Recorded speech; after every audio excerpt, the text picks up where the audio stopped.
Are you tired of people always telling you what you want to hear and not what you need to hear? Me too. Are you ready to actually do something about it? Hi, I'm Loren Lahav, and for the past 30 plus years, I've been blessed to speak and to impact thousands of people around the world. I've shared the stage with the world's top thought leaders, including Barbara Walters, Tony Robbins, Barbara Corcoran, and Gary Vaynerchuk. I'm also a personal development, lifestyle, and business coach, event producer, and entrepreneur with businesses in over 25 countries. I'm a wife and a proud mama to 3 and a bonus mom to 1. Trust me when I tell you, it took me many years of buying into my old story of I'm not enough and lots of grit to finally let go of the BS. So I understand firsthand what it means and what it took. They don't call it the School of Hard Knocks for nothing. This podcast is my way of breaking down the BS filters of what we say, what we do, and how we interact with others. I will be sharing what worked for me, yet more importantly, what didn't work for me. This is a no fluff podcast where we will address real life issues that seem to surface when you least expect it, relationship conflict and breakdowns, and real solutions. I will share from my life experiences and those of other everyday heroes, as well as the world's top experts, are all here to help you grow through the process of letting go and finally expressing your true voice, who you are and what you stand for. In a world of political correctness and living our lives on social media, it's hard to know what is real. And are you taking in so much information but not applying what you've learned? In my life, I always look to the people who understand what I'm going through and are willing to get honest and forthcoming with me to help me grow through these challenges. Trust me, I've had them all, and I'm going to take the time to be as real as possible and get to solutions. I've had financial issues, parenting issues, marriage issues, emotional issues. You know, the list goes on. I've learned from my challenges, I've grown from them, and continue to learn from them. I see them now as opportunities. With this podcast, we're going to tune up our lives. I'll be your cup of espresso to get you through whatever you're going through in your life that's holding you back, to give you that confidence and trust of knowing someone is there to help and guide you, yet you have to do the work. So strap in, hang on tight, and let's get real. All right, welcome. Are you ready? This is definitely to get us going. Absolutely. Today. All right. Well, welcome everybody. Thank you for being here today. Wow, it's something that I love to talk about. It gets me so excited, and that's really all about legacy. I mean, if you know anything about me and what my mission is, that, I always say that you're either being, I'm not sure I'm the only person saying this because everybody says it, but you're either being an example or you're being a warning. And this guest today is an amazing example of truly what's possible as a mom, as a partner, as a friend, as a business owner, leader, just everything. She is truly an example of what's possible and how to really leave a legacy, not just with your family, but with the community, and worldwide. I mean, I didn't even realize how worldwide it was until we were talking a couple of weeks ago, and you said that, everything was happening in Japan. So Steph Jackson, Stephanie we've been friends for 20 years now. We met in Palm Springs, and we just had we were reunited. Just should have played our little reunited song, just a couple weeks ago in Palm Springs. And for me, that means everything. I believe that long-term relationships equal long-term results and success. So, and, thank you for being here today. We're just talking that I was like, is this really the first time we've ever done a podcast? And you're like, no, we've done it years ago. And, but wow, so much has changed in the past couple of years, right? And just who we've become, I think, and what things have happened. If I were to go back and look at what that podcast was, I'm wondering what we talked about. And I'm assuming it's very different than what we're going to talk about today, because I don't know if you would actually, if everything had been going the way that it was with the company. So I'm going to let you give a little bit of an overview about what it is, but what you're doing now.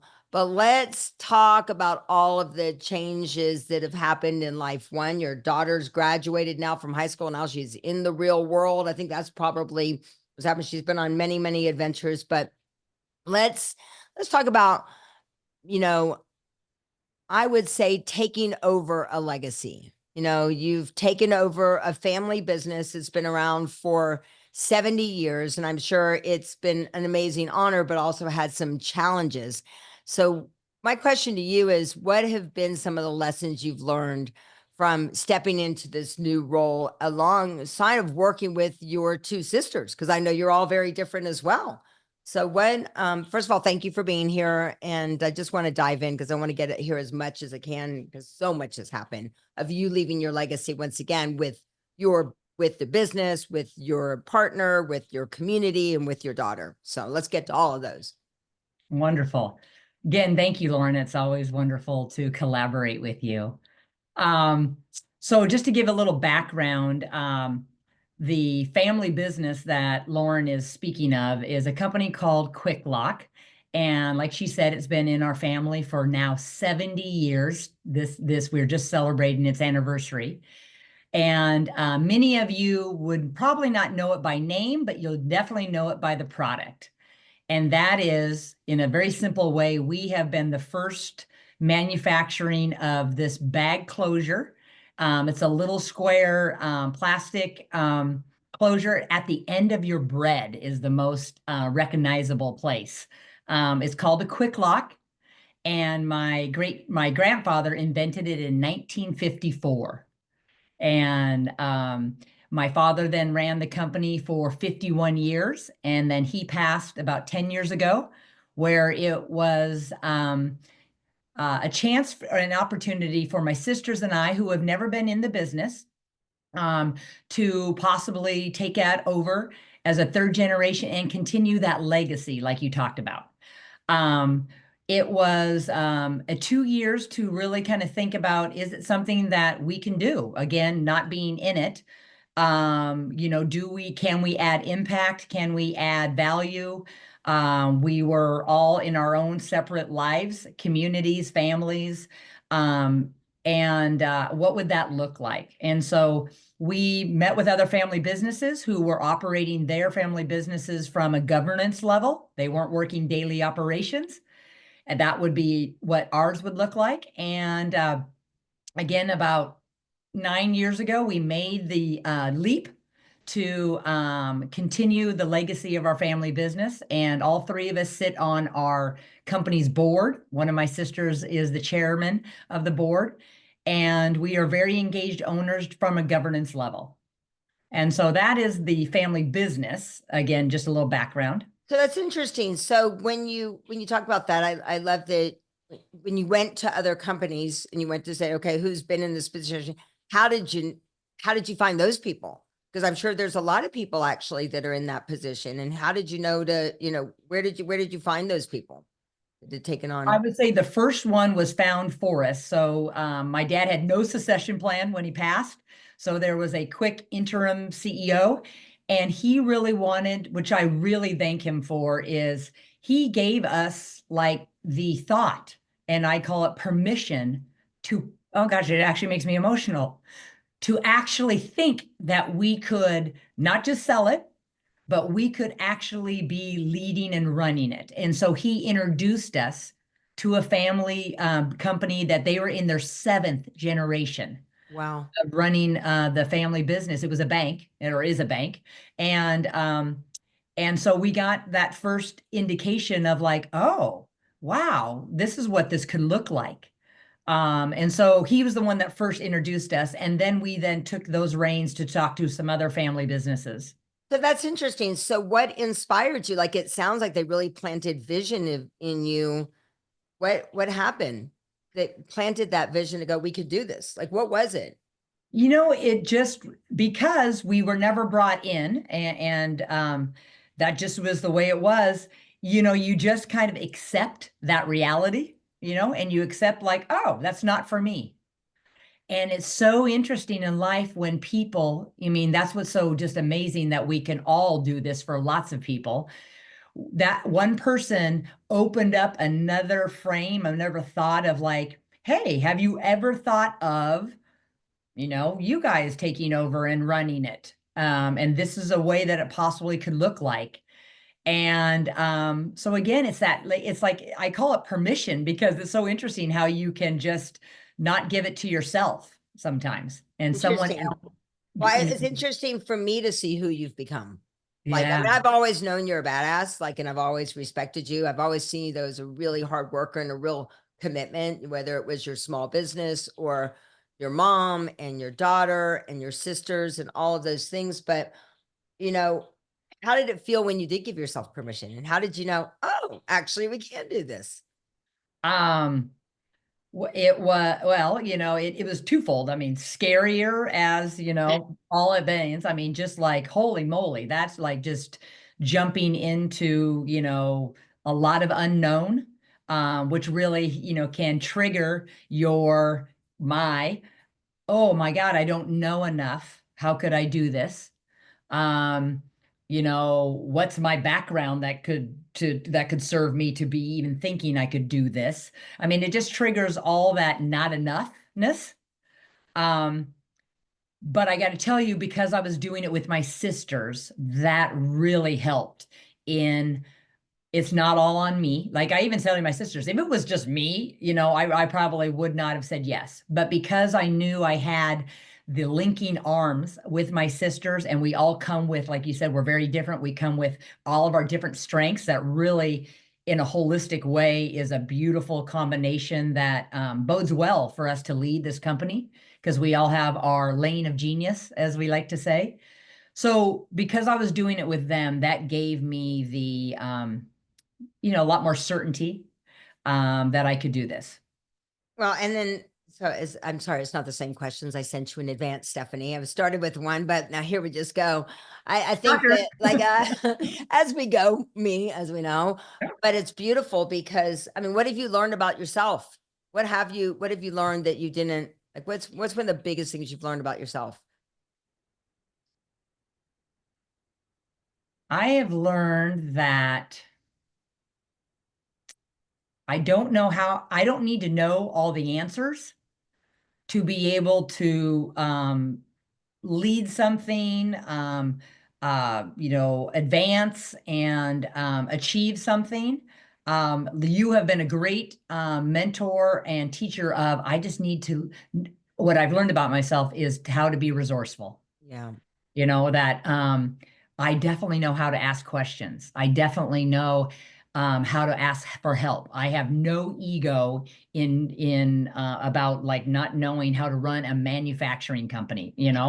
But there's a lot of people that do, or can help Right. me or guide me or skill me up or lead me in the direction of things that I need to know.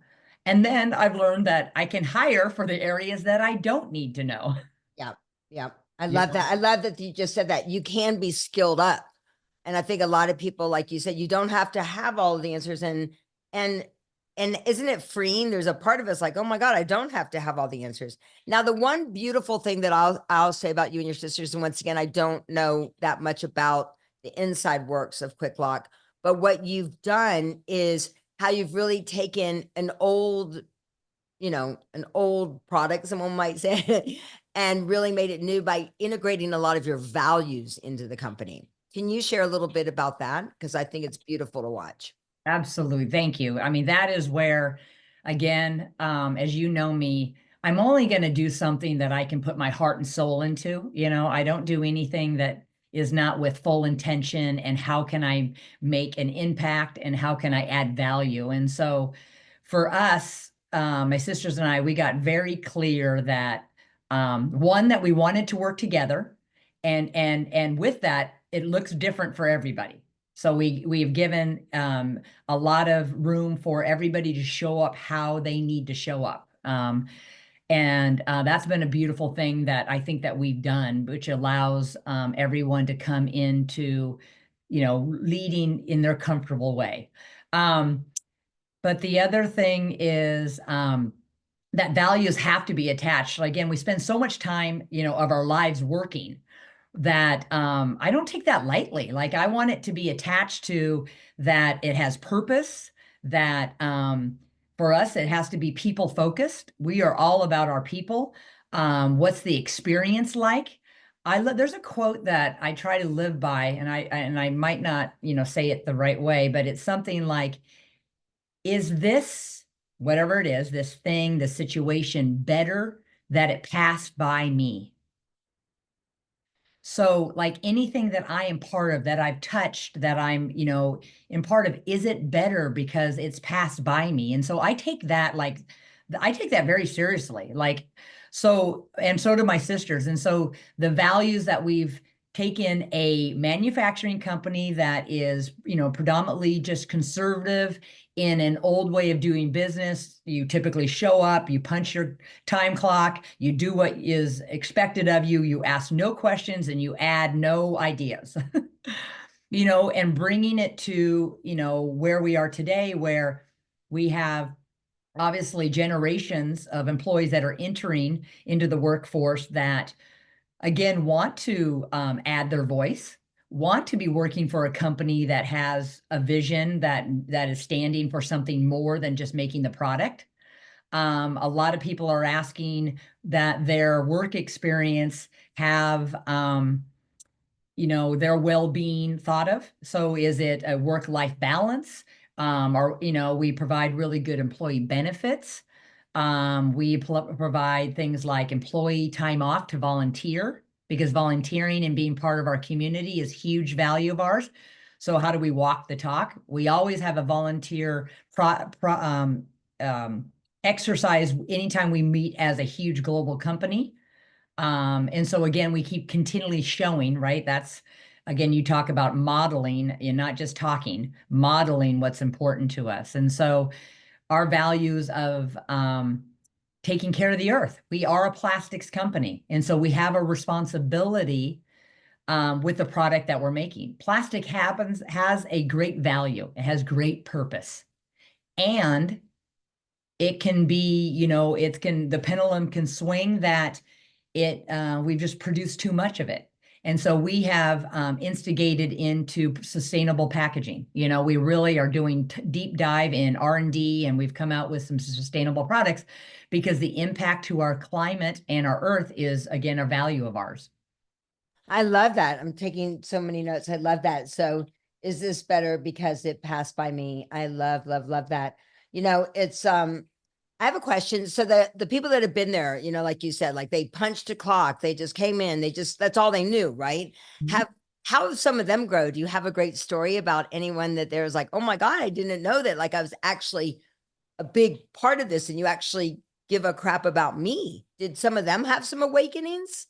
Absolutely. It's been an interesting ride because there's a little bit of skepticism, like, you really want my opinion? Because it's never been asked before, right? So you have to build the trust that, we do, when you say it, we're not going to, tell you it's not a good idea, doesn't mean we're going to use every idea, but we actually are very intentional about taking information or ideas and then following up about maybe why we used it or why we can't use it. And people are quite satisfied, even if we don't, they just like to have like, it's been heard and then explained, like, oh, that makes sense why you went another way. So that's been interesting, of just building the trust of, wanting them to, have an opinion and to be forthright in being part of that, and knowing that they are, their small part is part of the larger, we all do it together. And then there's been interesting areas in Quick Lock that were pretty much seen as male jobs, right? And so there were no women, for example, in assembly.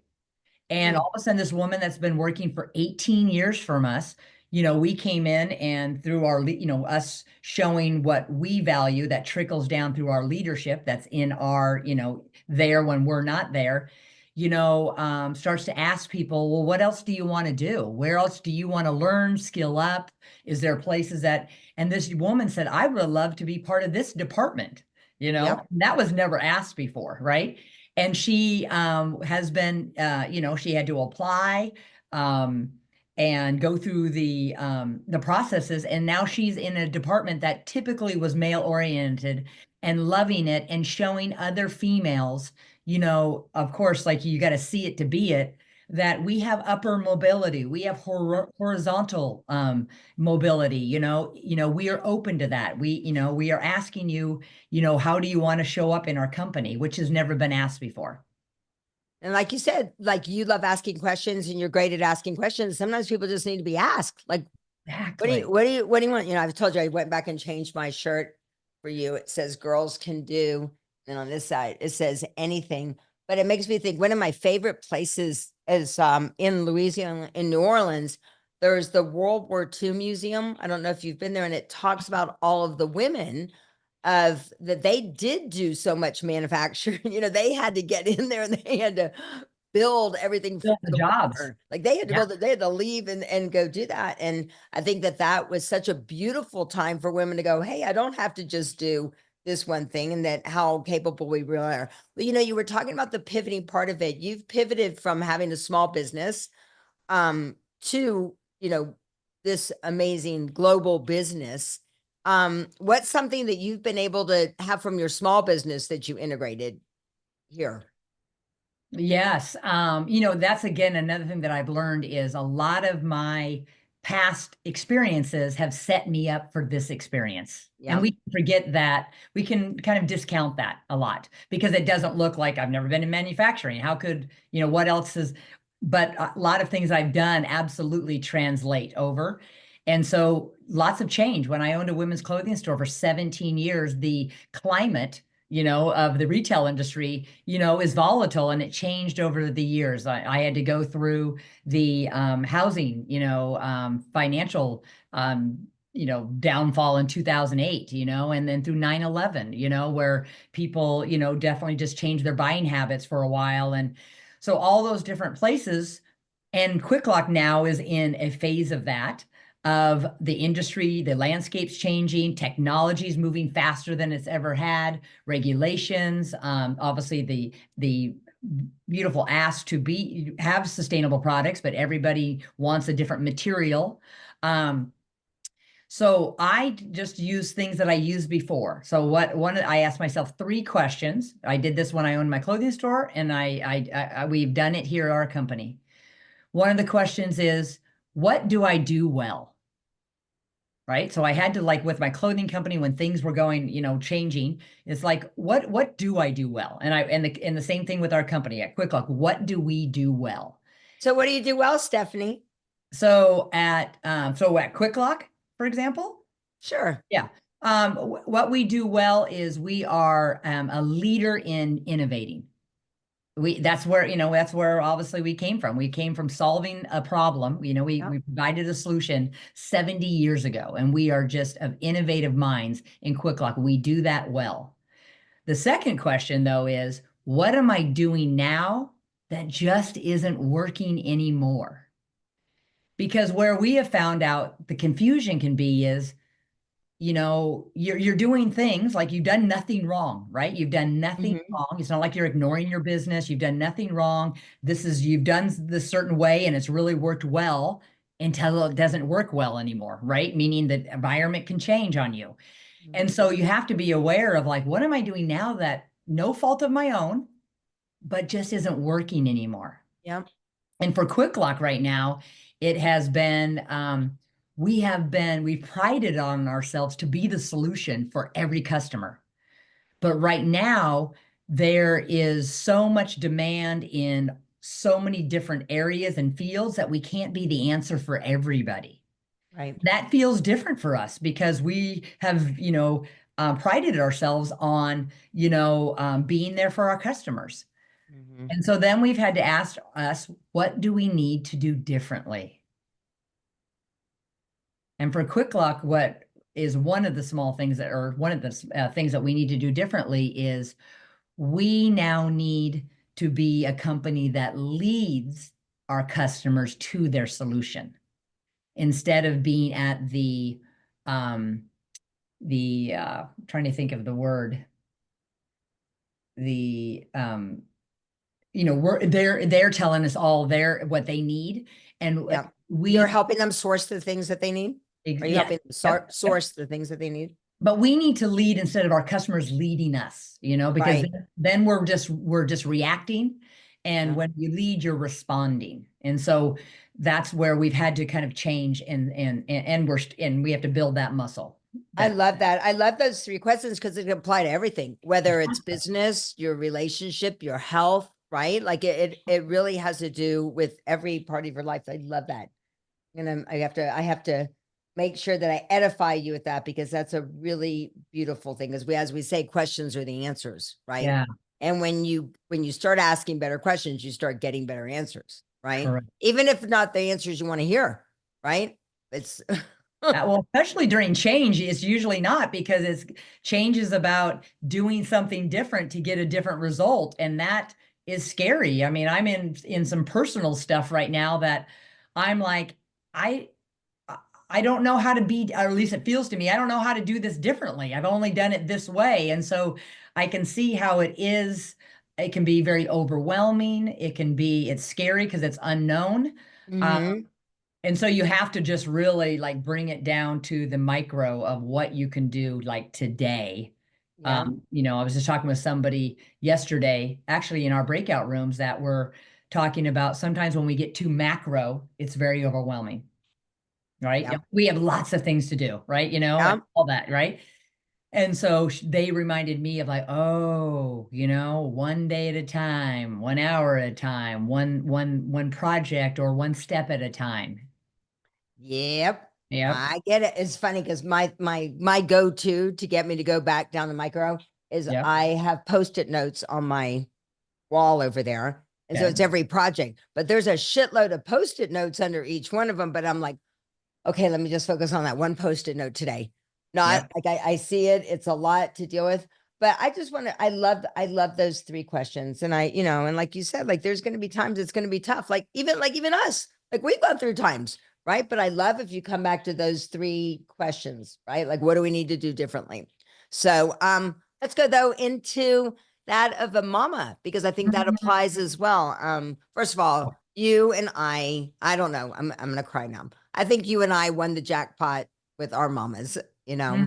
Mhm. Um, Absolutely. Oh, like they were definitely out, my mama, 88, your mom, unfortunately, she left us too early. I still remember my magic moment with her when you were at work and I was waiting for you to get off work and I was at her house and we were just talking and she's so proud of you, and your sisters and just your beautiful relationship. Um, I think that when I think about our moms, right, that they reminded us just to how important is to stay true to ourselves, right? Like really like whatever. People are always going to make a judgment about you. People are always going to do something, but the importance of staying true. So your mama, I don't know. It's like every time I get to every time December, I know December because I remember that's when she got her wings. yep. But my question is, first of all, your daughter, I know that watching her thrive is just so awesome watching her and her adventures that she's done. But how has your relationship with her shaped your journey? Because I know your moms did that for you Yes. as well, your relationship with your mom. Well, it's been interesting because I had such a great example, and lived a lived experience of a mother-daughter relationship that really was enviable. And I don't take that lightly. I'm so grateful, like you said, and so blessed. And I wanted that so bad with my own child. I have one daughter. I'm pretty much single mom. She's 23 now. And early on, I was trying to mimic that same relationship, but yet she's a different person. My mom and I definitely had more similar personalities than my daughter and I. And so um, we had some rough spots of my daughter Bella saying, like, Mom, I'm not the same like you and your mom, and she is different. And so I had this, kind of rose-colored glasses of that kind of relationship, and I had to let that go and let it be what our relationship's going to be. And so we've had some tough times, like, I mean, many parents do. A lot of my fears, I projected on her, absolutely. And so some of the big learning things is really that so hard for parents, is trusting that, your kids have their own journey, and I don't know what's best for her. I can be here with wisdom. I can be here by asking really wonderful, powerful questions that she can find her own answers. But parenting can feel like you're the one that's supposed to give the wisdom. So, I tell you, her how to live. You just think that that's what parenting is. And I quickly found out that that doesn't work. They've got to find their own path. And as scary as that is, or unconventional that it might look like, I know you have had that, with a couple of your kids, or all of them All actually. of them. All of them, as I think about it. You Oh, really, yeah. I mean, it just really makes you kind of go, oh, like, I wouldn't have picked this for you. And how do I let them, pick their own journey? I mean, that's been a huge like learning think curve for me in parenting. And when I've done that, and I'm doing that so much better and I'm reaping the benefits, is I provide just a non-judgmental place, right? We always know what that feels like when someone's not judging you. They're just there to support. They're curious. They really want to know like what lights you up. Why did you do that? How did that feel? When I come from that place, oh my God, I get a kiddo that leans into me, that uses me in all the beautiful ways that I was hoping for. Yeah. So but I got to continually check myself. I mean, I can fall still into fear. I can still fall into what I think is best for her. So it is a constant, having faith that she has her own guiding light, and that she has her, and how can I just continue to activate what's true for her, by asking good questions. Well, it's Oof. very inspiring to watch, but like yeah, I get it. But I love that you just said, sometimes you just got to check yourself for sure. Like Yeah. when I went out of town, okay, my husband isn't going to listen to this podcast, so we can talk about him for a Okay. second. Okay. I was in Fiji and it was like, I was gone for 3 weeks Yes. and he and Ash were having a great time. Everything was amazing. They were doing everything. Everything was fabulous. Like, I'm like, oh my God, this is so great. And then it was 3 days before I'm getting home. And he goes, I think I screwed it up. I'm like, really? Like you could have just like 3 days is all you had left. Like, and then you had like, and of course it was like making a comment about Oh, something that she was wearing, right? I yep. mean, Yep. Oh as we yeah. do, right? It Yeah. just comes out. Like, I mean, Yep. it doesn't no ill intention. It's just it comes Oh, out because, like you said, we have to sometimes check ourselves. Well, I came home. I don't know if I shared this with you. I came home and Asher was working on her essay for college. yes. Did I share this with you? I don't know if Oh, I pretty amazing because Asher has very unique items in her room. And those of you that don't know my daughter, she loves the goth look, yes. and everybody's like said, don't worry, she's going to grow out of like the language that I kept hearing from people was don't worry, she'll grow out of it. And I got to tell you, like right now, I really don't care what she does because of what happened. She goes, Mom, I want to share with you this story. Like she collects dried flowers, old pictures of people that she doesn't even know who they are. She goes to, she's got cow skulls, all Yeah. very interesting, eclectic things. Yep. And then she started sharing about how she feels her mission is to, when people die or when flowers die or when animals die, we just kind of like chuck it aside. And she says, I want to bring it back to life. I want to honor it. I want to like let that mattered, that person, like, even though they don't know me, that I can make a difference. And I'm like, oh my God, like gave me such a new perspective about things too, right? About things that I might just chuck out or um things that, I feel don't have any value anymore. And Right. I was like, man, there's so much that we can learn from our kids, right? I Oh, think, like you said, like the word parenting really is about, it really should be, it's about our lessons to learn, right? Not so much about them. So what have you learned from Bella? What's one thing that you've learned from her that you're like, wow, I didn't expect that? um, she just came into the world this way. She has such a even keelness of feeling, you know what, it'll all be okay. She comes in with like just a chillness of, life unfolds the way it's supposed to happen. And, uh, she just comes with that confidence where I think that I have to control it, manipulate it, make it something for it to happen. And Mm, not saying I can't participate in life, but she comes from an energy that is much more flow than I naturally am. I'm a more push, make it happen. She just has a very grounded flow. She has a very grounded calmness. And so I have so learned, because it's a beautiful energy to be around. And I want people to feel that way around me. yeah. So she's really shown me a level of kind of confidence and faith, like faith in life, right? Of that, um, do your part, but have some faith that life is unfolding in a way that it's supposed to be. Well, that is a beautiful lesson. And I mean, I tell you all the time, but I wake up with you every day. I go to sleep with you every day. People are wondering, what are you talking about? Stephanie did a very beautiful gift for me 9 years ago. Can you believe it's 9 years ago? I look at it every day and it reminds me every day. She wrote 50 things that she loves about me, and they're very unique to me, from she talks about the cowboy boots to to my, what do you say on there? My megawatt smile and just wonderful, beautiful things. And I'm so grateful.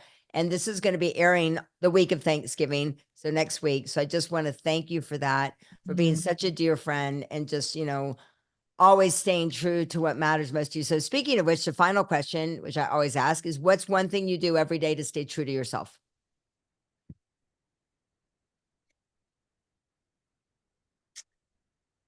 So I would say I'm really consistent by moving my body. That for me has been a beautiful place that I have, learned where a lot of my mental, and physical strength is. It's a way for me that, I take care of myself.